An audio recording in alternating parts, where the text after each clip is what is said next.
Okay, let us start. If you have questions later, you may ask questions. Just unmute your microphone or you may send your questions sa chat box.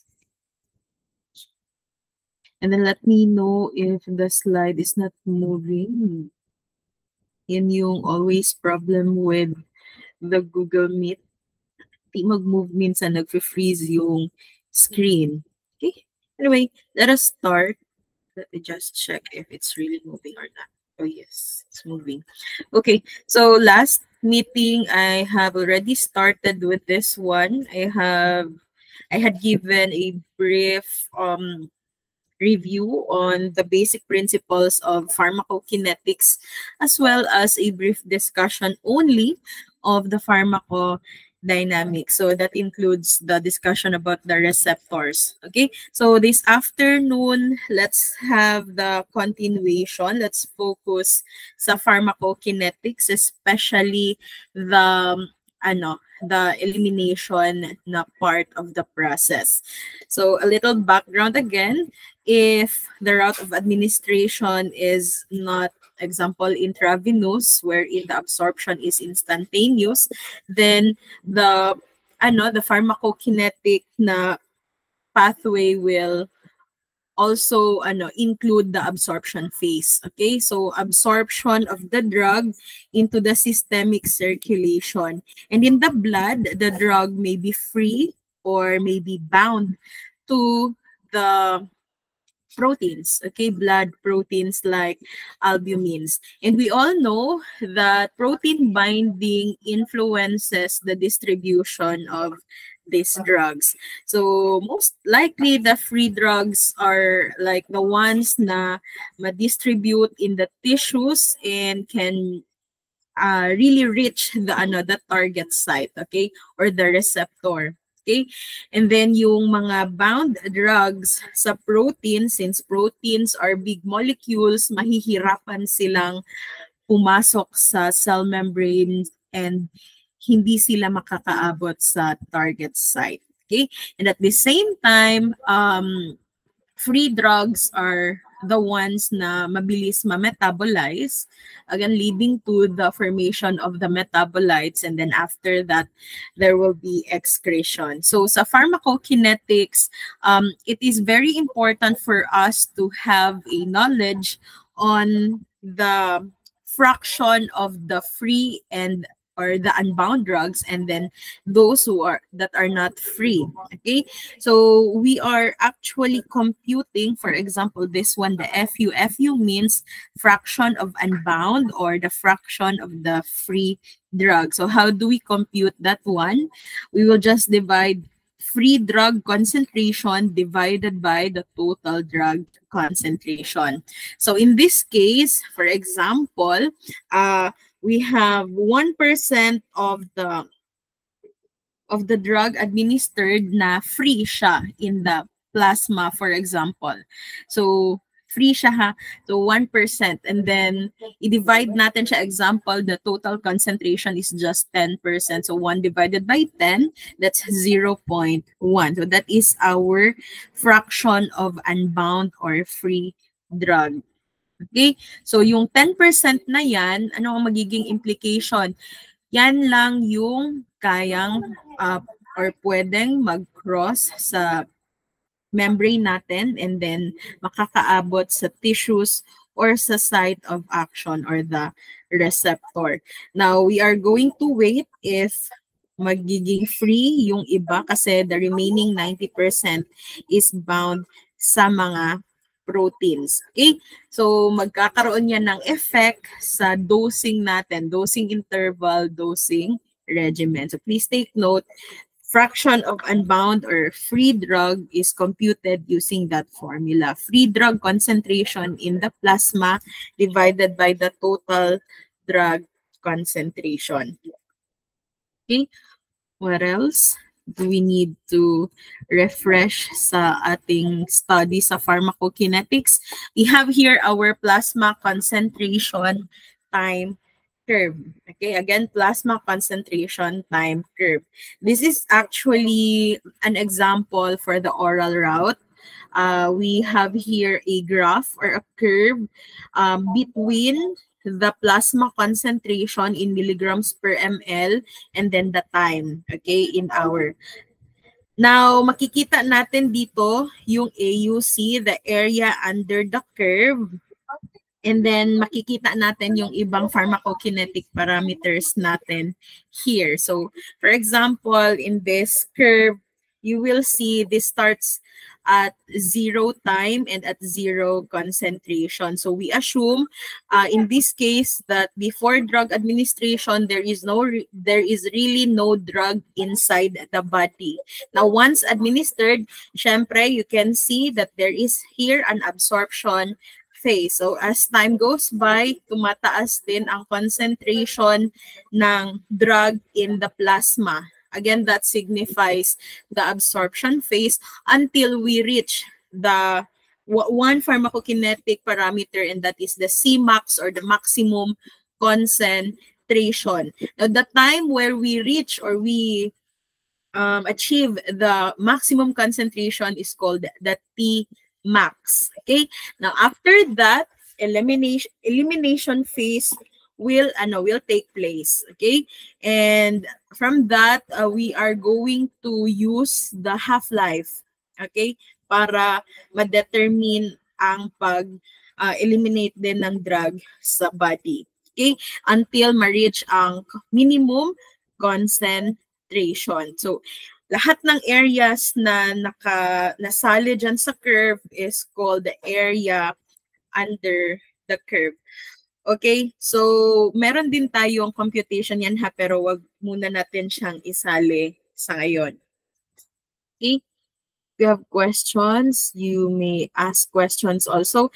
And then, how about the shape of the plasma level time curve? This is influenced by the following. Number one, syempre, the rate of absorption. So kung gaano kabilis mag-absorb, maaapektuhan yung shape ng ating curve. At the same time, yung rate ng elimination and the routes of drug administration. So for example, we have here on the right side, maraming curves, no, depending on the routes of administration. The black one is for the intravenous administration. As you can see, since this is instantaneous na absorption, automatic or mabilis natin ma-reach ang Cmax, okay, or ang peak ng ating curve. Okay, so the rate of absorption and then yung route ng drug of administration really influenced the shape. And then, after that, may eliminate na yung drug. Now, let's compare the curve of the intravenous administration to the extravascular routes. So we have here the smoked cocaine. Actually, this is for the cocaine. Smoked, the oral, and the intranasal cocaine administration. Yung smoked, yung sa green, and then intranasal, yung red, and then yung oral naman, yung blue. So as you can see, the other routes of administration, mag-take time pa siya for the absorption phase. Okay? So magkakaroon ng delay doon sa pag-achieve or pag-reach ng Cmax or ng peak because again of the slower rate of absorption for our extravascular routes. Now, yung extravascular routes din, yung rate of elimination also affects the curve. So, for example, for the smoked cocaine, mabilis mo siya actually ma-reach ang peak, but mabilis din siyang ma-eliminate. Okay? So, the elimination process also influences the shape of our AUC or our plasma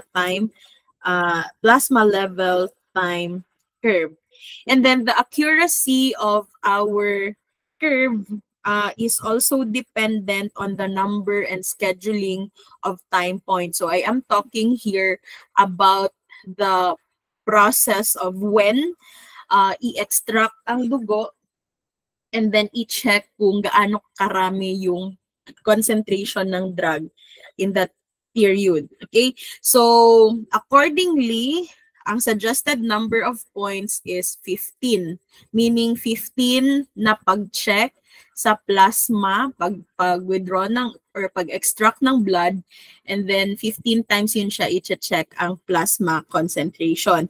So yung 15 na yan are divided into 3 phases. The first 5 is before the Tmax. The Tmax is included in the counting. Okay? So before we reach the maximum time, mag-withdraw ng blood. So may 5 points dyan na i-check yung plasma concentration. Then the second phase is between the Tmax and the half-life.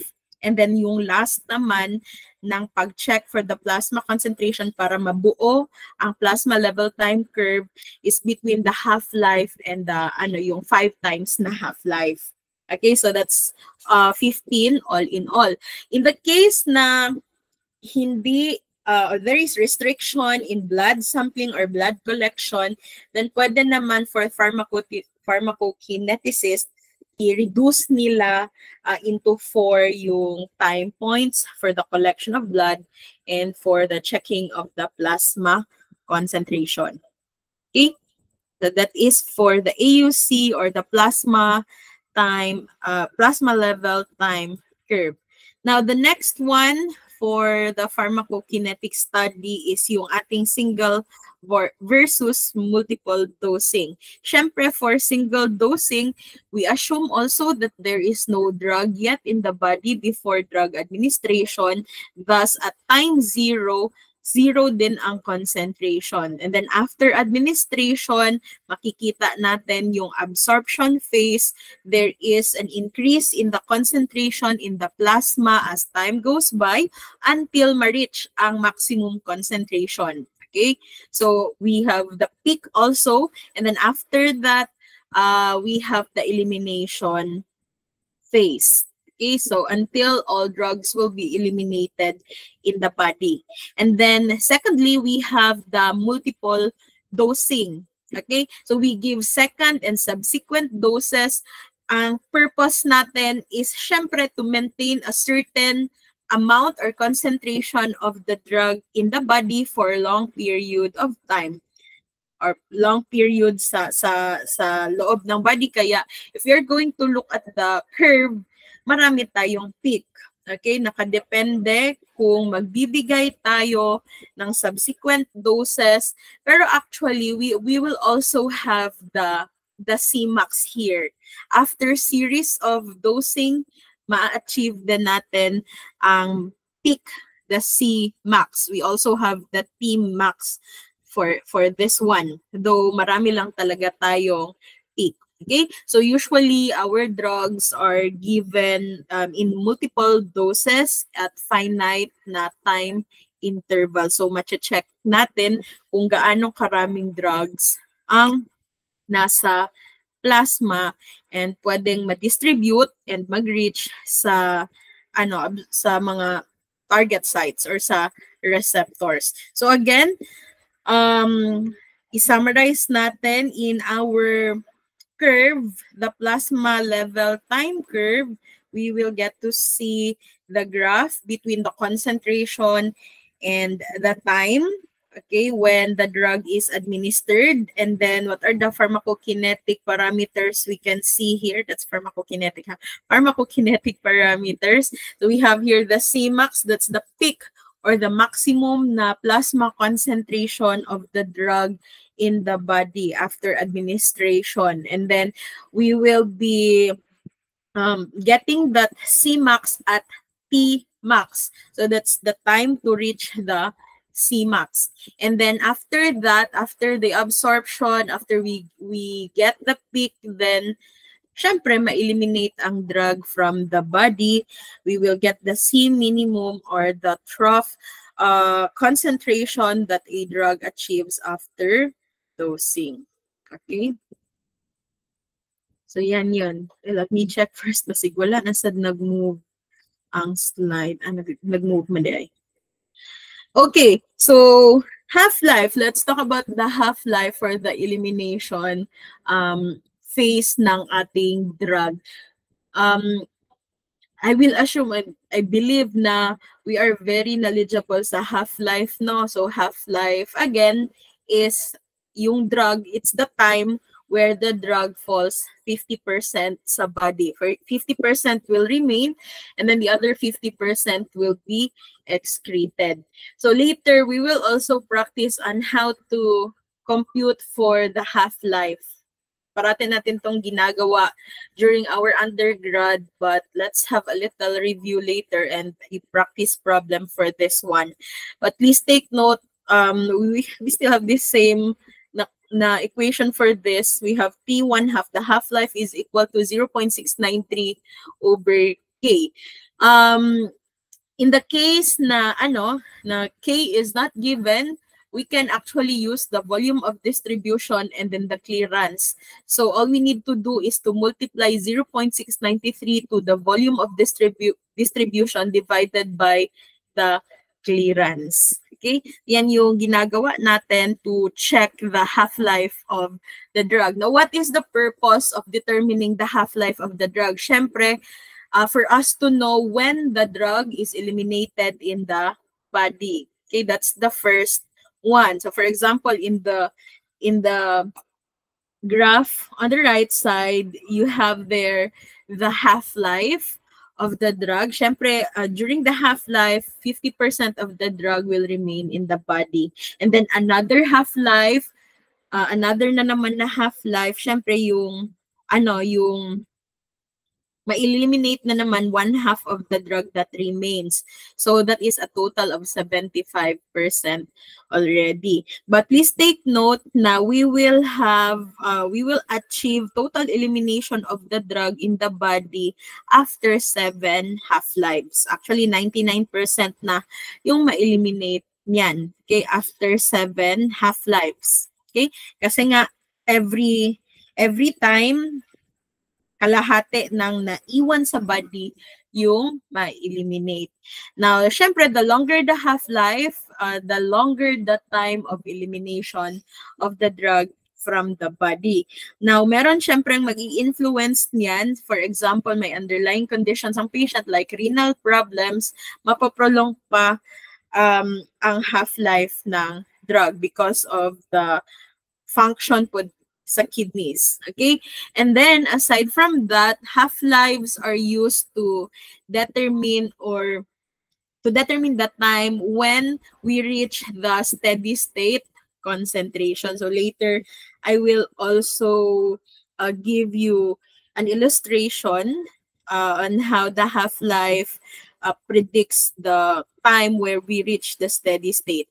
And syempre, because of we know kung kailan ma-eliminate ang drug from the body or the time we reach the steady state, then it can also determine the dosing interval for a certain drug. So ito yung para sa steady state concentration or our plateau. When you say steady state, it's the state wherein the rate of the input of drug, meaning yung pinapasok nating drug sa body is equal to the rate of the output. So yung rate na nilalabas natin na drug from the body. So the rate change in that input and output is 0, kaya siya nagpa-plateau. We call that steady state. Now, using the half-life, we can determine also when are we going to reach the steady state. So this one is an example. We have here, syempre at time 0 until absorption. After the half-life, 50% remains in the body, 50% will be eliminated. And then itong steady state, syempre, ma-achieve natin, example for multiple dosing. So 50% ma-eliminate, 50% maiwan, and then mag-a-administer tayo ng another dose. And then, syempre, half-life na naman. That is why, nakikita natin here in the curve na after 5 half-lives pa natin, ma-achieve yung ating steady state concentration. So the shorter the half-life, the sooner din natin ma-achieve or ma-reach itong CSS natin. But it's the same thing after 5 half-lives natin ma-achieve yung ating steady state. So sa steady state again, magiging equal na yung ating rate of input and rate of output ng drugs, ng certain drugs. Okay? Now aside from that, we will also talk about the drug clearance. This is also an important pharmacokinetic na parameter. So pag sinabing drug clearance, we are talking about the volume of blood na clear, okay? Na clear na from the drugs, okay?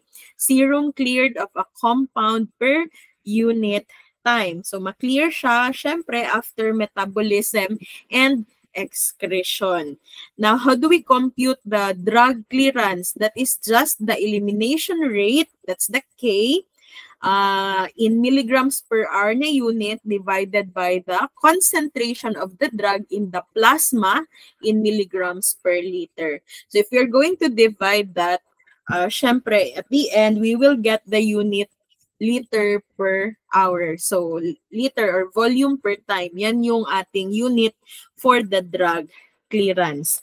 So, again, elimination rate constant divided by concentration in the plasma.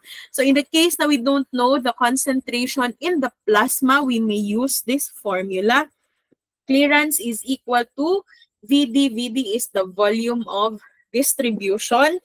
And then, i-multiply pa rin siya sa elimination rate constant of the drug. Again, we will still get the drug clearance. So, ano ba yung ating KE? We have learned this one in our undergrad. This is the fraction rate of drug loss from the body. Okay? Sa reporting na tayo, mag-go back into the first order or the zero order kasi diba magkaiba yung pag-compute ng ating elimination rate constant depending kung anong elimination order ang pina-follow ng drug. Kasi may mga drug, di ba, na for example, they follow first order, may drug din na zero order. So for elimination rate constant, for the meantime, let's use this formula. This is actually just a derivation from the previous na formula. So elimination rate constant is equal to clearance divided by the volume of distribution. Okay? So yan yung ating formula. Now, before tayo mag-solve, let's talk about the volume of distribution. Ay, nag-jump ata siya. Ayan. The volume of distribution, this is an important clinical, pharmacokinetic parameter, but this is not actually a physiological one. Actually, this is just hypothetical. Now, ano yung nire-represent ni volume of distribution? This represents the hypothetical volume ng body fluid kung saan napunta na-distribute yung ating drug after administration and absorption. Okay, so we have different values here ranging from 0.2 to 8,000 liters depending sa drug itself, its characteristic, or even the size of the patient also. So ito yun, ang total body fluid natin hypothetically is 42 liters approximately. And ito yung mga compartments natin where the drug is being distributed. Ito yung mga fluid compartments sa body. Kung saan, again, ina-assume natin na na-distribute yung ating drug. So we have here the plasma. If we get the volume of distribution na 4 liters, we assume that the drug is still in the blood. It's in the plasma. And then if we get a volume of distribution na approximately 10 liters, then we assume also that the drug is already distributed sa interstitial fluid. And then kapag malaki na yung volume of distribution, the drug might be in the intracellular fluid already. So na siya, extensive na ang kanyang penetration sa tissue. So, umabot na siya sa intracellular fluid. Now, sa pharmacokinetics, how do we compute for the volume of distribution? We have here the amount of drug in the body. We are referring sa dose in milligrams. And then, i-divide natin siya sa plasma concentration in milligrams per liter. So, let's have a picture of paano natin gagamitin si volume of distribution sa study natin sa pharmacokinetics. We have two situations here. We have the first one here, drug administration. And then, syempre, after drug administration, there will be absorption. The drug will be in the plasma. And then, after sa plasma or sa blood, the drug will be distributed sa tissues. Okay? Then after that, pwedeng makompute ang volume of distribution. The V there is the volume of distribution. So ito, the volume of distribution is actually low. And how do we interpret this? Pag sinabing low ang volume of distribution, it means the drug is still in the blood. Okay? It remains still in the blood.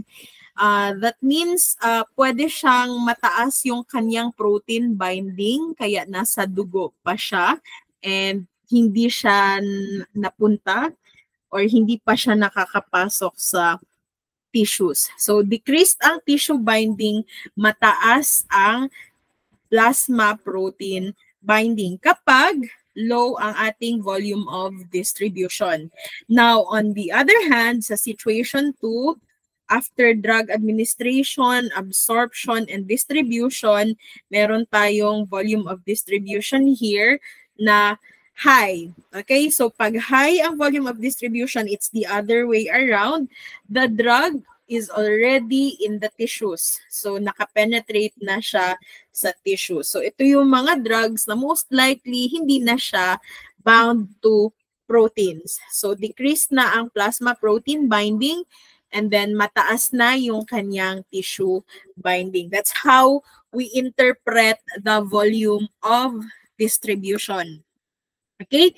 So we have here yung mathematical na talaga na representation of the volume of distribution. We still have two scenarios here, but we have the same dose for the drug. The dose is 100 milligrams. For scenario 1, after administration and absorption, plasma concentration was checked and it was 100 milligrams per liter. Okay, so again, all we need to do for us to get the volume of distribution is just to divide the dose to the plasma concentration. So that's 100 milligrams divided by the concentration, 100 milligrams per liter. So dose divided by concentration. So our volume of distribution here is 1 liter. Now comparing it on the other scenario, the second one, the same dose, 100 milligrams. But after checking the plasma for a certain period of time, the concentration is 1 milligram per liter. This one is the concentration, 1 milligram per liter. So let's divide 100 milligrams divided by 1 milligram per liter. We have our volume of distribution, 100 liter.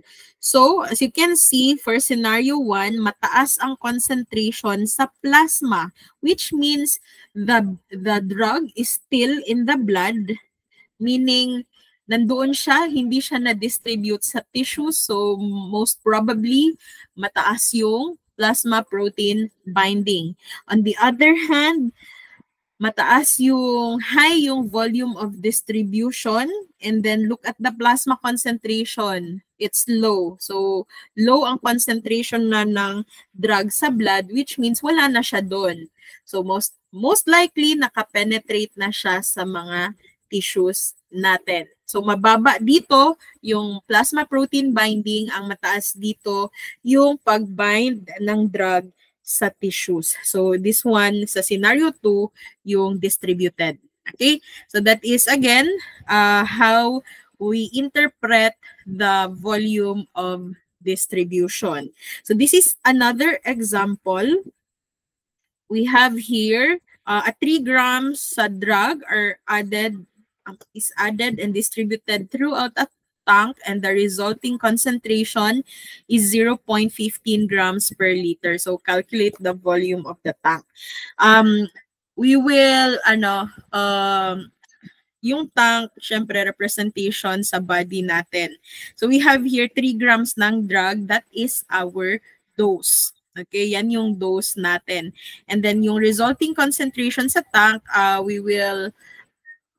this will represent the plasma concentration. That's 0.15 grams per liter. All we need to do is to divide that, not 3 divided by 0.15, cancel the grams, we'll get the liter. So the volume of distribution in this scenario is 20 liters. Now, going back here, 20 liters most probably nasa intracellular fluid na yung drug.